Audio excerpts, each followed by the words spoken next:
નમસ્કાર, જય માતાજી મિત્રો। એકવાર મિત્રો એક સભ્ય સમાજના બે મિત્રો એક વૈભવી લગ્નમાં ભેગા થયા। આ બંને મિત્રોએ થોડા વર્ષો પહેલાં જ લગ્ન કરેલા હતા। એક મિત્રએ ધામધૂમથી કર્યા તો બીજા મિત્રએ સામાજિક પ્રેરણાથી અને સાદગીથી લગ્નો કર્યા હતા। લગ્નમાં હાજર બંને મિત્રોએ એકમેકના હાલ પૂછતા એક મિત્ર બોલ્યો, ખરેખર સાદગીથી લગ્ન કરવાનો અમારા પરિવારનો આ ખૂબ જ યોગ્ય નિર્ણય હતો। એનાથી મને ખૂબ જ આર્થિક ફાયદો થયો। એ સમયે લગ્નમાં થનાર જમણવાર, મંડપ, દાંડિયા, વરઘોડાને સામાજિક વ્યવહારમાં થનાર ખર્ચને બચાવી મને મારા પપ્પાએ 10 લાખ રૂપિયા વ્યવસાય કરવા માટે આપ્યા હતા।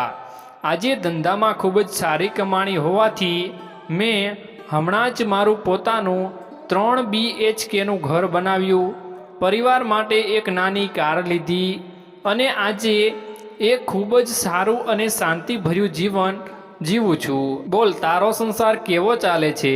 ત્યારે બીજો મિત્ર થોડા દુઃખી મને બોલ્યો, યાર, એ સમયે યુવાનીના ઉત્સાહ અને પપ્પાની ઈચ્છાને તાબે થઈને મારા લગ્નમાં મેં 25 લાખનો ધુમાડો કરી નાખ્યો હતો, જેમાં કંકોત્રી, કપડાં, 2000 માણસોનો જમણવાર, દાંડિયા, પાર્ટી પ્લોટ, ડેકોરેશન, ફટાકડા, વરઘોડા જેવા કેટલાય બિનજરૂરી ખર્ચા માત્ર સગા સંબંધીઓ અને મિત્રો માટે ખોટા દંભ અને દેખાડો કરવા માટે વાપરી નાખ્યા હતા।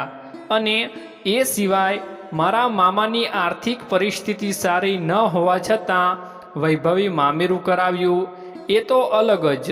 પણ એ સમયે આ પ્રસંગ પૂરો પાડવા માટે મારા પપ્પાએ એમની જીવન મૂડી તો પૂરી કરી, પણ પ્રસંગને વૈભવી બનાવવા બેંકમાંથી લાખો રૂપિયાની લોન પણ લીધી હતી। અને પપ્પા એ જેમ તેમ કરીને લોન તો પૂરી કરી દીધી, પણ આજે નોકરી અર્થે મારા પરિવાર સાથે શહેરમાં એક ભાડાના ઘરમાં રહેવું પડે છે। કાશ ત્યારે એ 25 લાખનો ધુમાડો કરવા કરતાં જો એ રૂપિયા સારો વ્યવસાય કે યોગ્ય જગ્યાએ રોકાણ કર્યું હોત તો આજે મારું જીવન કંઈક અલગ જ હોત। દોસ્ત, આપણા સમાજમાં સમૂહ લગ્ન તો થાય છે, એમાં આપણા સમાજના અગ્રણીઓ અને સમૂહ લગ્નના આયોજક ભાઈઓ રાત દિવસ પરિશ્રમ કરીને સમૂહ લગ્નનું આયોજન પણ કરીને સમાજને, પરિવારોને આર્થિક બોજ મુક્ત કરવા સમૂહ લગ્નમાં જોડાવા વિનંતી કરે છે, જેથી સમૂહ લગ્નમાં બિનજરૂરી ખર્ચને રોકીને પણ સારી રીતે સમાજમાં એ પ્રસંગની ઉજવણી કરી શકાય અને સમાજના દરેક પરિવારને 2 પૈસા બચાવીને પોતાના આવનાર સંસારને સમૃદ્ધ અને સક્ષમ બનાવી શકે છે।